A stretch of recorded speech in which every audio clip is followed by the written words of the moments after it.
No século XX, a teoria da evolução foi refutada não apenas pela biologia molecular, mas também pela paleontologia, a ciência que estuda os fósseis. Nenhum fóssil que apoiasse a evolução jamais foi encontrado em escavações em qualquer lugar do mundo.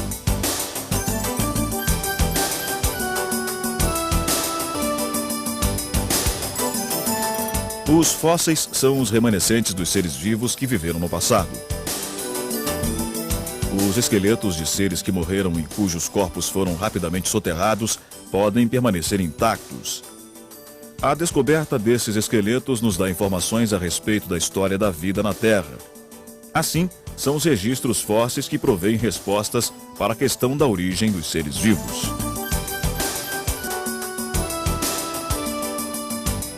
A teoria da evolução afirma que todos os seres vivos descenderam de um ancestral comum e que o surgimento destes diversos seres ocorreu através de pequenas e sucessivas variações ao longo de grandes períodos de tempo.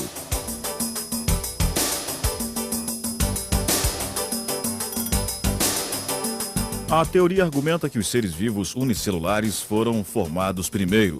Depois, eles se transformaram em invertebrados marinhos e então em peixes.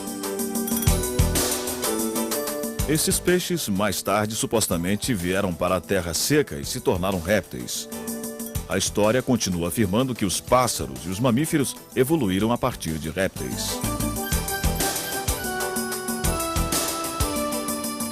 Para que estas afirmações possam ser verdadeiras, é preciso ter havido numerosas espécies intermediárias unindo uma espécie a outra. Por exemplo, se os pássaros realmente evoluíram a partir de répteis, então incontáveis espécies, metade pássaros, metade répteis, deveriam ter vivido num certo período. E estes animais intermediários deveriam ter órgãos incompletos, parcialmente desenvolvidos. Darwin chamou estas hipotéticas espécies de formas transitórias. Ele sabia que, para comprovar sua teoria, era preciso encontrar no registro fóssil remanescentes de tais formas de transição. Em A Origem das Espécies, ele escreveu: se minha teoria estiver certa, uma enorme quantidade de variedades intermediárias deve ter existido, unindo praticamente todas as espécies do mesmo grupo. Consequentemente, evidências de sua existência só podem ser achadas nos registros fósseis. Darwin estava ciente de que o registro fóssil não continha nenhuma destas formas intermediárias. Por isso, num capítulo de seu livro, ele lançou algumas perguntas perturbadoras. Se espécies descenderam de outras espécies por meio de pequenas gradações, por que não vemos em toda a parte inumeráveis formas de transição? Se por esta teoria inumeráveis formas de transição devem ter existido, por que não as encontramos em grande número na crosta terrestre?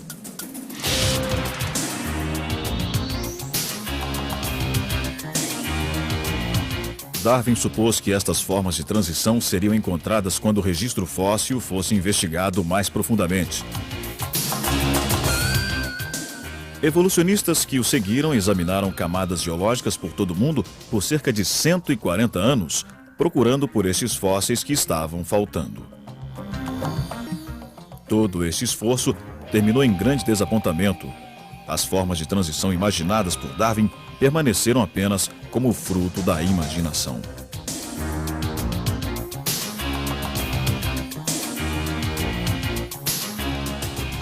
O paleontologista inglês Derek Yeager admite este fato, embora seja um evolucionista. Ao examinarmos o registro fóssil detalhadamente, seja no nível biológico das ordens ou das espécies, não encontramos evolução gradual, mas o súbito surgimento de um grupo em detrimento de outro.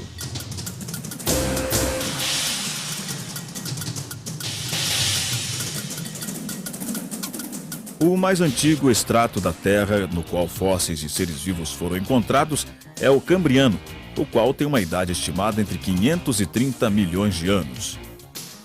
Em extratos mais antigos do que o Cambriano, não foi encontrado nenhum tipo de fóssil, somente umas poucas espécies unicelulares. No período Cambriano, diferentes animais aparecem de repente. Mais de 30 espécies invertebradas, tais como águas-vivas, estrelas do mar, trilobitas e caracóis surgem repentinamente.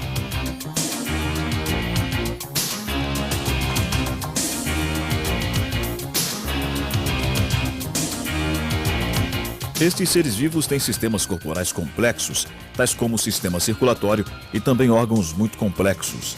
Por exemplo, o olho de um trilobita é formado por centenas de células hexagonais, cada uma delas tendo um sistema duplo de lentes, um projeto maravilhoso. É o primeiro olho que supostamente apareceu na Terra e definitivamente refuta a pretensão darwinista de que a vida tenha evoluído do mais primitivo para o mais complexo.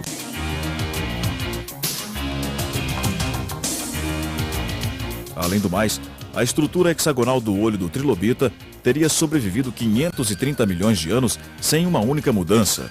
Insetos modernos, como as abelhas e as libélulas, têm olhos semelhantes.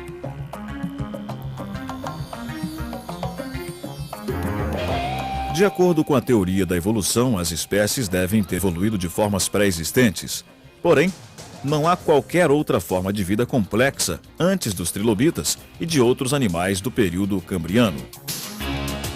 As espécies cambrianas passaram a existir repentinamente sem ancestrais.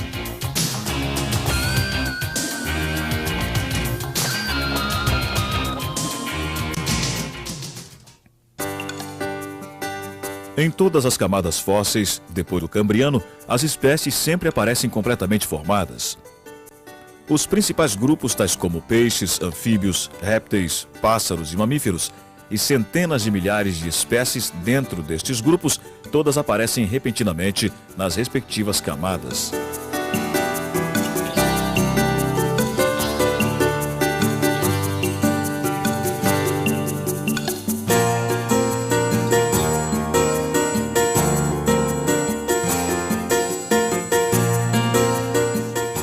Não existe uma só forma de transição entre qualquer grupo, como imaginam os evolucionistas.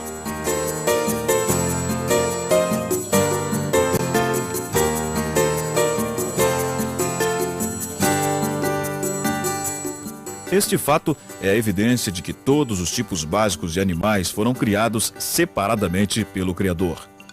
O paleontólogo evolucionista Mark Charneck assim confessa: um dos maiores problemas tem sido o registro fóssil. Este registro nunca forneceu qualquer vestígio das formas intermediárias de Darwin. Pelo contrário, as espécies aparecem e desaparecem repentinamente, e esta anomalia tem fortalecido o argumento criacionista de que cada espécie foi criada por Deus.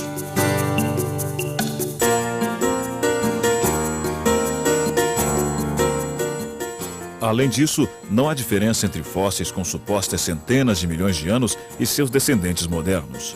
Por exemplo, um tubarão de 400 milhões de anos e um tubarão atual têm exatamente a mesma estrutura. Isto mostra que todos os animais foram criados pelo Criador e não passaram por qualquer evolução depois que foram criados.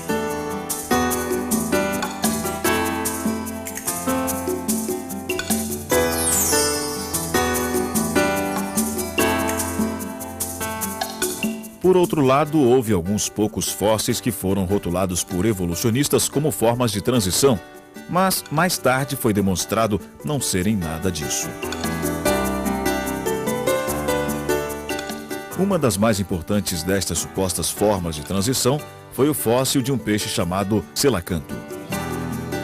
Por anos, os evolucionistas afirmavam que esta espécie, a qual era apenas conhecida no registro fóssil, tinha características similares às de animais terrestres.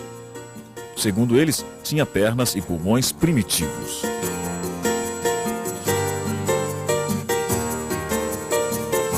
Estas pretensões evolucionistas sobre o selacanto foram apresentadas como fatos científicos. Desenhos imaginários do animal rastejando para a terra aparecem até em livros didáticos. Caiu como uma bomba sobre os evolucionistas a captura de um exemplar vivo do supostamente extinto selacanto no Oceano Índico em 1938. Foi então visto que o peixe fóssil não era diferente dos peixes dos nossos dias. Contrariando as afirmações evolucionistas, eles não tinham pernas nem pulmões primitivos. E ainda mais, o selacanto, supostamente uma espécie se preparando para saltar do mar para a terra, era, na realidade, um peixe que vivia somente nas águas profundas do oceano.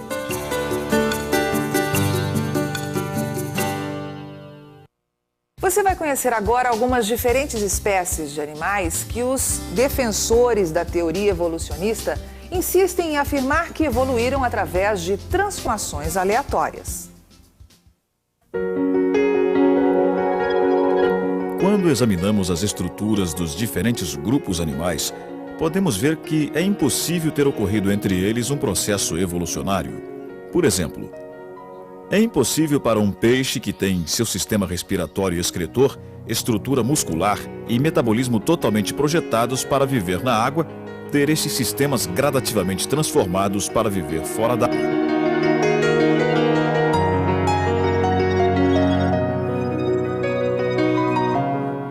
Os grupos vivos terrestres também são muito diferentes uns dos outros.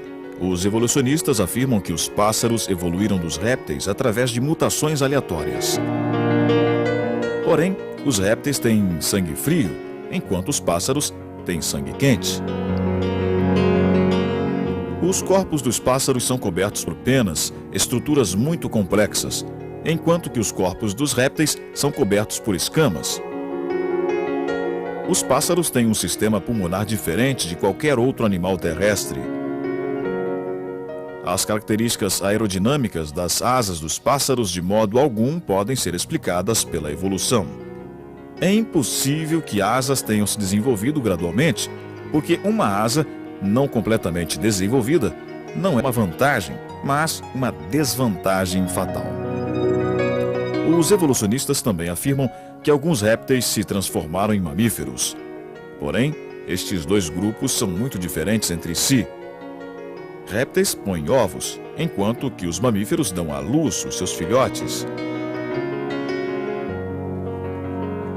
Os répteis possuem escamas, enquanto que os mamíferos têm pele. A origem do mecanismo de lactação dos mamíferos nunca pôde ser explicada pelos evolucionistas.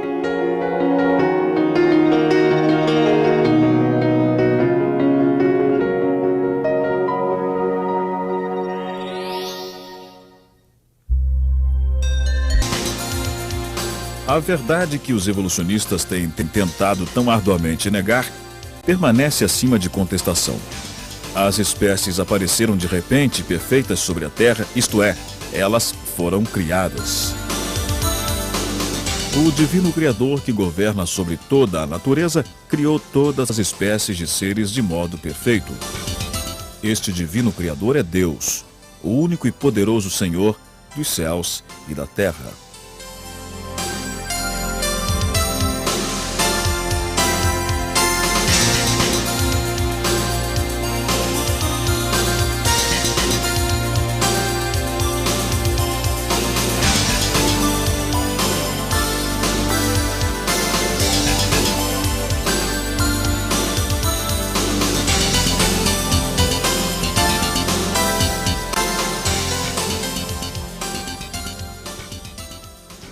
No programa de hoje você conheceu um pouco mais sobre a teoria da evolução e ainda os registros fósseis e pôde compreender que os animais não passaram por qualquer evolução depois de serem criados.